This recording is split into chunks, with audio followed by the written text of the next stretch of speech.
Alfred Agbesi Woyome fight General Legal Counsel over its decision to disbar embattled Chief State Attorney accused of having 400,000 cedis transferred into his wife's bank account by Mr. Alfred Agbesi Woyome while representing the state in a high-profile case against the businessman.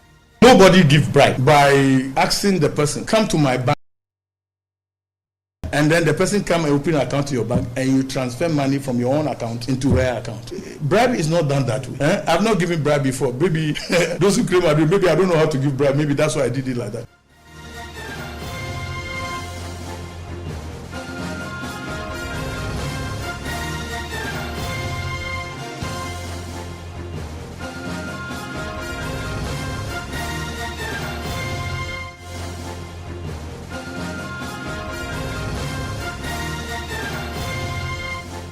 And Top Story, as always, is brought to you by Airtel, by Vodafone further together. Now, businessman Alfred Agbesi Woyome is tonight fighting the General Legal Counsel. Mr. Woyome is challenging the decision of the GLC to disbar embattled Chief State Attorney Samuel Nekwe Tete over the transfer of 400,000 cedis into his wife's account by Mr. Woyome. The money was transferred by the businessman at a time the Chief State Attorney was leading the state's case against him in a high-profile case. Well, today Mr. Woyome has been addressing a news conference a day after the decision of GLC went public. He insists he has never and will never pay a bribe. He claims the state prosecutor is being victimized. Listen to him explain why he transferred the money. With Mr. Nekwe Tete is in all the documents that I've just sent you to. These are long issues and other things. But simply to put, Mrs. Nekwe Tete had become my friend. And Nekwe Tete was facing a health issue which I cannot talk about here. Okay? And for that reason, I did that. And nobody give bribe by asking the person, come to my bank, open an account in my bank. And then the person come and open an account to your bank and you transfer money from your own account into her account. Bribe is not done that way. I've not given bribe before. Maybe those who claim I do, maybe I don't know how to give bribe. Maybe that's why I did it like that. No, we don't give bribe that way. So it was an account opened, which is traditionally what I do. Many of the politicians, both in NDC and MPP, high ranking, they wanted to go to London and things like that. I did the same thing to them. Those ones that are for borrowing, I make sure that there is this trace. So the same thing was for Ms. Nekwe. You are a lady, you are a woman. So when I say that's a health problem, sometimes we have wrongly persecuted this woman. It's bad. It's my money. But considering the role that Mr. Nekwe was playing in this okay, case, good. The concern is that that transfer could influence the case. The case, okay. Mr. Nekwe Tete had no discussion with me on this matter. I had no case and discussion with Mr. Nekwe Tete. He might have been coming with his minister at that time and things like that. And therefore, even some of the internal memos that I perchance have all indicates really that Nekwe Tete was not in charge. There was a different case officer who was in charge. If you go into the court case, you see those who were in charge of the whole thing. See, I will want you to go into the court cases than this issue of say. It's a media house. You have research people, you have things so that you can sit on authority that I can say he did this, he did that, he did that. I had no discussion with Mr. Nekwe Tete. The first discussion was with government departments, former LOCs and things like that, and every other person, including their own documentations and things. And that has reflected in the Court of Appeal judgment copiously. What reasons were given by the GLC for refusing you to be joint party to that particular case against Nekwe? Not, get it right, not joint party. I wanted to. Okay. And later on, they didn't want my lawyer to just come in. They said, okay, so I became a witness. And so it served the same purpose. So they have all the knowledge and everything, including with my witness statement. And also their knowledge that this case has been handled. All the reference they are making, there is a. I've shown you 2 court of appeal, quorum 3 people, unanimous decisions, dealing with this matter and mentioning them copiously. So for them to go ahead and do this one, it's just to drag my name. This gentleman, Nekwe, and other people are suffering because of me. Every time it's Woyome, so they must drag something must be made to have Nekwe got the power to sign anything or to withdraw anything or to advise President Mills or the Chief of Staff or anything. Is it not under the, what do you call it, the Attorney General? So did the Attorney General complain that Nekwe didn't go to do case or something like that? It's the narrative of other people. If you go in there to look at the court cases, the Attorney General's own witness in the whole thing, that is 9. We call it witness number 9, Mr. Ahmed Musa. Persecution witness number 9, Ahmed Musa.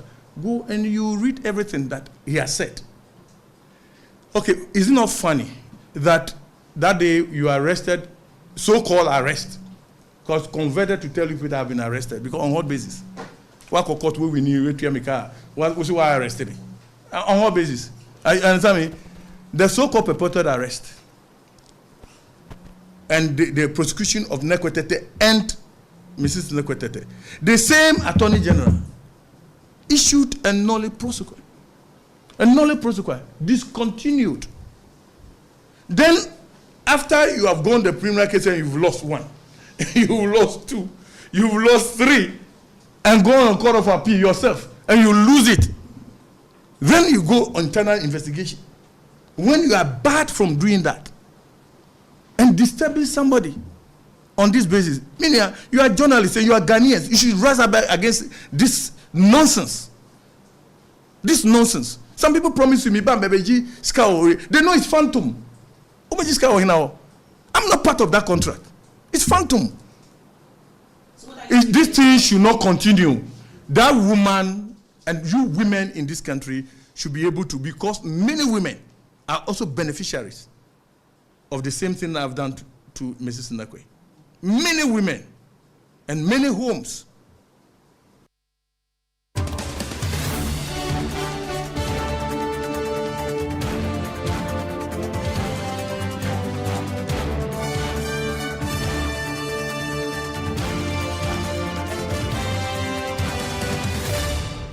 Let's get interactive on this matter by bringing in private legal practitioner Martin Pegbu on this. Grateful to you, sir, for joining us here. Now, the Alfred Woyome is speaking after this decision by the Ghana Legal Council to disbar Mr. Nekwetete. He says what he did was for humanitarian purposes, not to bribe Nekwetete. Your thoughts? Yeah, so, could you, look, it's not possible, it's not legally allowed for Mr. Woyome to do what he did at the time. It's indefensible. That's how come, and so putting it plainly, it's against the ethics of the profession. That's how come the General Legal Council found Mr. Nekwetete liable. He needn't have done so. Look, let's put it this way. If it was so genuine, it needn't have come from Mr. Woyome himself. He could have asked a friend to do that. Not when Mr. Nekwetete had something to do with the case. You can't, there's no way he can justify it. And you see, let's look at it this way, Kojo. It's sometimes silence is golden. You don't need to speak. I'm even wondering why Woyome is speaking, because the more he speaks, then the more he reminds us about how he is embarrassed as a nation with what he did.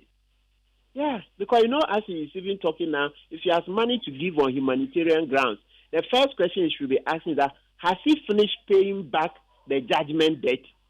You see, so when he speaks, then he reminds us, he's taking us for fools. Has Woyome paid the judgment debt? That money that he was paid to, the Supreme Court held in the civil case on review, that he should refund that money. Has he finished paying? Because the last time I knew, some of his company assets, those were attached and all that. But I know that he hasn't finished paying. So he should learn how to keep quiet. Oh, You don't always have to talk. he did this when the case was still being heard. The determination had not come yet. He says Nekwe Tete was only accompanying the AG to court, and therefore, I mean, he didn't have that much influence on the case. So helping his wife never meant that he wanted to interfere in the case. Hey, no, you see, it may well be, but you see, when it comes to conflict of interest, when it comes to matters like this, it's not always the real one, but it's also what? Apparent. It may be the optics. He says now, you see, he's saying Nekwe Tete used to follow AG, Chief State Attorney. He's saying he was just babysitting AG. Hey, Chief State Attorney, that's the highest, I mean, not, yes, from Chief State Attorney, you go to Solicitor General or DPP. So it's a very senior position. So it's untenable to say that Nekwe Tete was just babysitting AG. No, he shouldn't. That's why I said that Mr. Woyome needn't have spoken, especially when he still hasn't finished paying the judgment debt. Elsewhere, he would have been in jail, even in civil matters. You think in China, he would have been working free and having the effrontery to say all these things that he's saying. No wonder our country is backward like this, that we can't develop, because people like that have access to state money they've spent, and now they can come on radio and say anything that they like. I mean, come on, what's Woyome doing with this? He should just stay out of this matter. He's had his chance, he blew it. Our state money is still with him. So if he wants to contribute to such debates, he must make sure that he's finished paying even the last peswa. Then he can give his personal lectures and opinions. But what what he's doing if now is disturbing. What if he's being truthful? That in fact and indeed, he only did that to help the woman who was in need of an emergency, and not really to have caused Nekwe Tete to influence the case in any way on his behalf. So let me repeat. It's good. Sometimes the repetitions help. So I mentioned that, yes, it may well be true that in truth, that is it, right? But the optics, we are talking about the optics. You don't do that. Because for this, it's brought the high standing of the legal profession into disrepute. The dignity of the profession has been brought down. That is what the General Legal Council is saying. As soon as anybody hears it, that the lawyer for the government has received money from the accused or defendant, they say the first is that, then the case is compromised. Then they are compromising him. You see, so that's that first thing. So either real or apparent. And I made the analogy to you that it's also in the Constitution, Article 284. So you see that when we talk about conflict of interest, which is very close also to what he did, and another way, he could have been held for violation of the conflict of interest rules. And in that case, you see that they will tell you that real or apparent, so or likely. So listen to this, Article 284, just briefly. It says, a public officer shall not put himself in a position where his personal interest conflicts, that's the actual, or is likely to conflict with the performance of the functions of his office. So you see that likely, so that's the optics part. As soon as anybody hears it, they say, no. Then he has been compromised. He's going to throw the case. He's going to suppress evidence. He's going to do everything within his power to help Woyome. So that one, we may never know. That's how come Woyome shouldn't have done that in the first place. So you're saying that, I mean, one of his arguments is that, okay, so that was my own money. Why is everyone talking about it? But you are saying that because Mr. Nekwe Tete had something to do with the case, even though it was his money, it still shouldn't have gotten into the account of someone related to him. Absolutely. That is it. Because we can never tell. Because the rule is in two parts. Even bringing the bar into disrepute, what he was charged with, Regulation 22 of the old rules, LI 619. That's the one that he was charged with. Bringing down the dignity of the bar and the high standing of the bar. Yes, as soon as anybody sees or hears about the fact, they say, no. Why has this lawyer done this? Then it means that the bar is affected. Everybody. You see, so it cannot be justified. The humanitarian bit is not enough excuse to embarrass the whole bar. That's not enough. Assuming, why did he have to do it himself? So is he saying that as Mr. Woyome, he doesn't know any friend that he could have spoken to for that friend to help? Okay. So you're saying that now that he's even started speaking, we should go and ask if he has been able to finish paying the judgment debt. Absolutely. Whose work is it to now come and tell us whether or not he's paid? And I mean, who should make that move to find out how much of that money has he paid? Good. So, Kojo, what I understand you to be doing is you're talking about hard law. But let's also remember that there's no society where you can have every conceivable law to cover every situation. In this case, there is law. But I'm just saying that there are some of the things, there is what we call ANA. In our society, that is what is lacking. Personal ethics, ANA. Elsewhere, okay, the ANA that people have is even stronger than the hard letter law. So to say that, well, the Attorney General has not chased me, that's why I've not paid the balance, will sound ill in Mr. Woyome's mouth. Doesn't he know that he owes? So there's also personal honor. Article 41 says that citizens should do what? Everything to protect state resources. So if state resources are with you and the Attorney General has not come, what is wrong with you also walking up there and offering it? Don't we have honor? So let's be careful not to say that, oh, the law doesn't say I should send the money. No, as a citizen, a good citizen, Article 41 means that take it to the state if the state hasn't come after you. Okay, so I mean, being a good citizen, he should do that. But still, stay with me because it appears tonight that ministers designate, and especially the minister designate for Works and Housing, Kojo Ponkroma, and the other reassigned ministers have a major hurdle to cross before they face Parliament's appointment committee. This is because NDC MP for South Dai, Roxanne Nelson Dafiamapo, is threatening to head to the Supreme Court if a number of reassigned ministers and deputies are not brought before Parliament for prior approval. 5 ministers of state were reassigned to other ministries while a deputy minister was also reassigned. But Roxanne Nelson Dafiamapo is arguing that the president's letter stated that the ministers had been relieved of their duties and so any new appointment, even of the same persons, must be subject to parliamentary approval.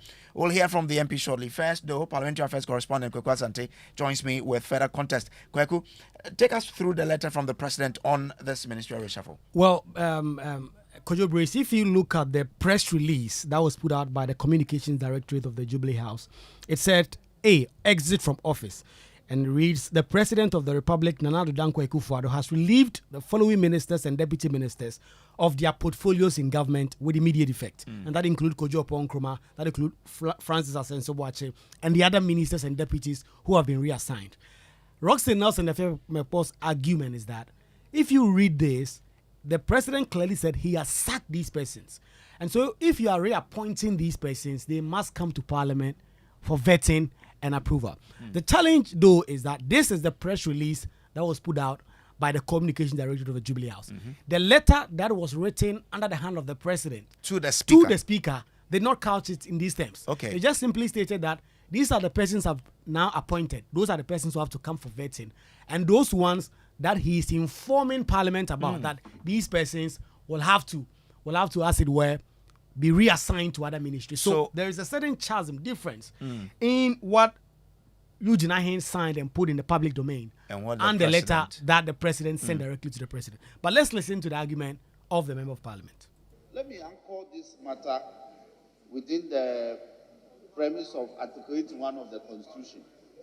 Mr. Speaker, Article 81 of the Constitution is the effect that the office of a minister of state or a deputy minister shall become vacant if A, his appointment is revoked by the president. Mr. Speaker, the president issued a letter publicly indicating the number of ministers that he has, whose appointments he has revoked with immediate effect. Mr. Speaker, the meaning can only be that those number of ministers and the names of the ministers whose names appear on that release, they be immediately relieved of their post. But Mr. Speaker, a very strange happening. The communication proceeded further to say that some 5 ministers whose names appeared among those who have been relieved of their post immediately have rather been reassigned. Mr. Speaker, by operation of law, when the president says that he has revoked your appointment, you are no longer a minister of state. You are no longer a minister of state. And so there's no way the president can say that he is reassigning those persons. So I am saying, on the authority of the Constitution, that those persons' appointments have been revoked by the president. But the Constitution mandates him to reappoint them. But that reappointment must be subject to the parliamentary scrutiny of this House. This call is not heeded, Mr. Speaker. We will proceed to the Supreme Court for interpretation. Well, so that's Nelson Roxen Dafiamepo there. Now, what has been the response of the majority to this? Well, the majority leadership see this is much ado about nothing. According to Deputy Majority Leader Alexander Afenyomakin, you have to construe. According to Alexander Afenyomakin, you need to construe the entire letter that was sent by the president in whole, and also really hammering on the point that Roxen Nelson Afenyomakin may be relying on the wrong documents to make his arguments. Mr. Speaker, the basic rule of interpretation is that we look at the document as a whole. We don't have to disjointly read. When we disjointly read the document, we are likely to mislead those who are to listen to us.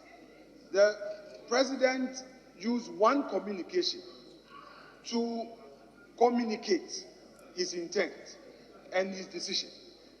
The words he used were relief, that he has relieved them of their portfolio. Roxen, you would have to keep quiet and listen.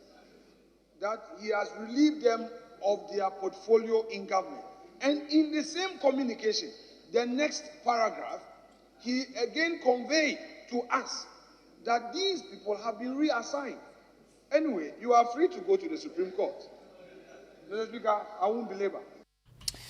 Well, so that's the Deputy Majority Leader there. Now, joining us on the line now is MP for South Dai, Roxen Nelson Dafiamepo.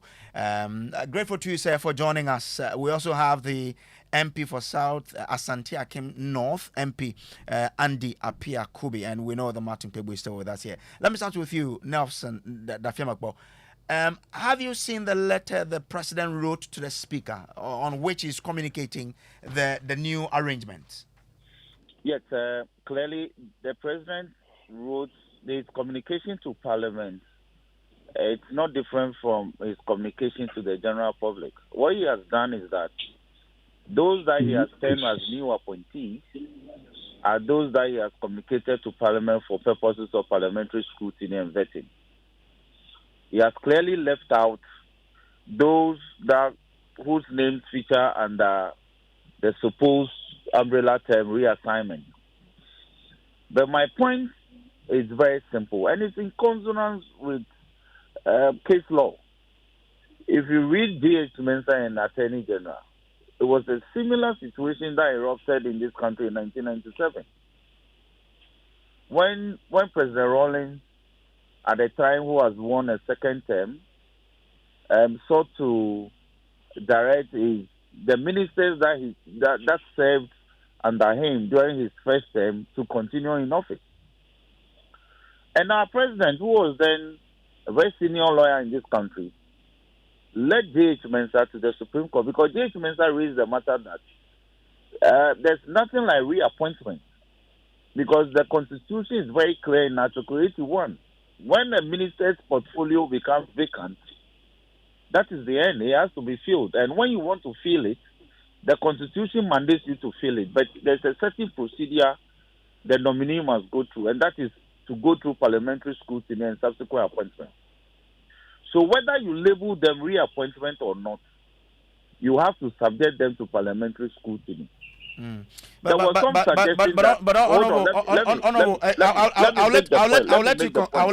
let you make the point. But the official letter that the president wrote to the speaker does not make any point about someone being sacked. He says, Can I? You are misconstruing the communication that was made publicly. The president doesn't need to inform Parliament in order to sack a minister. There's no such limitation on the president. So he can sack at will and inform the public that I have relieved certain ministers of state of their portfolio. That is his mandate. And he has done that. He could have ended there, and that would be the end of the exercise. But the president proceeds to say that I am reassigning certain number of ministers. And my point is that the ministers that the president supposedly says that he is reassigning, they feature among the list of ministers whose portfolio he has revoked before. So you cannot revoke somebody's appointment and immediately after that say that you are reassigning that person. The person is no longer a portfolio holder, based upon which you can reassign him to another portfolio of a collateral nature. But Honorable, I get you, but the letter I'm holding from the president, it says, following the reorganization of the government, I am writing to seek parliamentary approval for the following appointment into the executive, in accordance with Articles 78, 79, and 256 of the Constitution, and he names them. And then he says, I am also writing to you to inform you that the following ministers and deputy minister of state have been reassigned to new offices with immediate effect. So, I mean, the question is that, based on this letter, are you then justified to say the minister who is already a minister of state, who has been reassigned to a new office, should come to Parliament and be re-interviewed again for a ministerial portfolio? You are missing the point. The president puts out a statement. Are you disregarding that statement? Are you referring to? Because the statement signed. Hold on. I am referring to the 14th of February statement. Is that the one signed by the Director of Communications at the presidency? Exactly. But I mean, Honorable, you know that there's a letter the president has written to your house, giving you that respect. So why aren't you basing on that? Hold on. The letter the president writes to the speaker is of a certain effect. The letter he writes to the general public is also of a certain effect. The president has first of all informed the Ghanaian populace that he has sacked a certain number of ministers. Is that letter to be taken serious or not? Is that letter supposed to have effect or not? Okay, hold for me. Let me bring in Andy Apiakobi. Andy, you are also knowledgeable in law, just like your colleague. Tell me, did the president err in reassigning these ministers without them necessarily, having to come to before the appointment committee?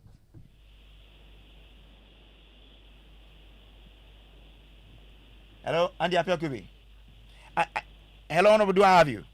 Yes, I'm here. Great. So I want to find out from you whether the president erred in any way in reassigning these ministers without them having necessarily to come before the appointment committee because they are already ministers. It is within the mandate of the president to reassign already appointed ministers onto different portfolios. And in any case, if the president wishes to disengage any appointee, he has the prerogative to so do. But the complaint is about the mode of the appointment and disappointment. And I'm sure the complaint is about the disappointment and subsequent reassignment. And for me, I'm sure it was not clear as to what the president's intention was as per the reading of this letter. Well, Honorable, can I read the letter to you? Maybe it could help you. Now, this letter says, I trust this finds you well and in good spirit. Following the reorganization of government, I am writing to seek parliamentary approval for the following appointment into the executive. And he names those ministers, which includes, Honorable, Kojo Opon Nkrumah, whose name or whose position has been contested here, that he has to come for appointment. He again says, I'm writing to inform you of the following ministers and deputy minister of state who have been reassigned to new offices without immediate effect. The argument is those who are ministers already, should they come before the appointment committee to be vetted again, or they could just assume their new office without having to come before the appointment committee? If the letter is in reference is only seeking to inform the speaker that he is reassigning already appointed ministers, there is no need for them to come for vetting, if that is the tone of the letter. But in an earlier communication, I'm sure Honorable Dafia Mepo said that part of the letter indicated that they have withdrawn the appointments of certain ministers, and on one side, re-engaging 7 ministers into different portfolios. I'm sure that is the bone of contention. But if it is just a letter informing the Speaker of reassignment of already appointed ministers of state, then they don't need to come to Parliament for any vetting. Okay. Let me bring in Martin Pebwe. Martin, so you've listened to the argument from both sides. These are ministers already who have been given new offices. Should they go before an appointment committee or shouldn't they?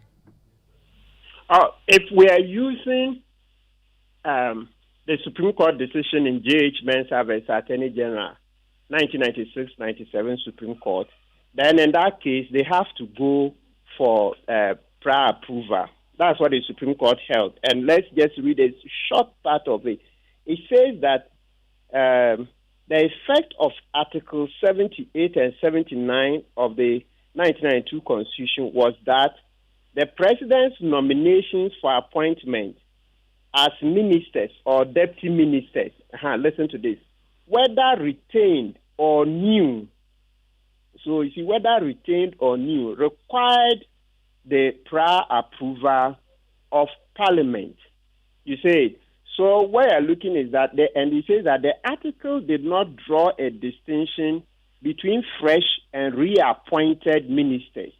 Neither did it exempt, and listen to this side, you see, neither did it exempt any category of nominees from the requirement of prior approval.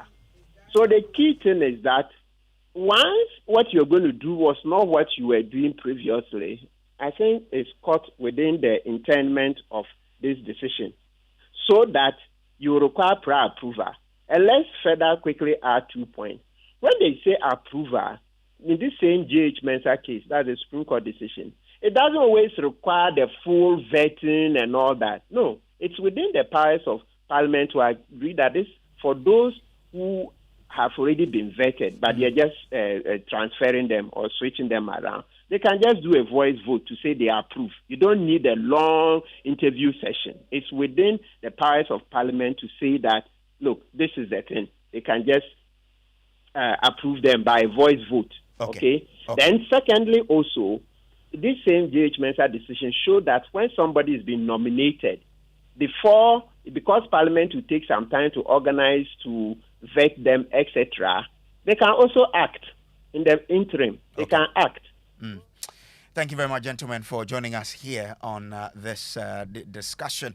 But just before we take a leave of you on Top Story, we were talking about Woyome, and he saying that the GLC disbarring the Nekwe Tete from the legal practice is just a witch hunt. Now, in this discussion, Mr. Martin Pebble brought up the issue about his judgment debt that he has to pay to the state. Now, Mr. Woyome has been speaking about this to my colleague, MFA Apau. Listen.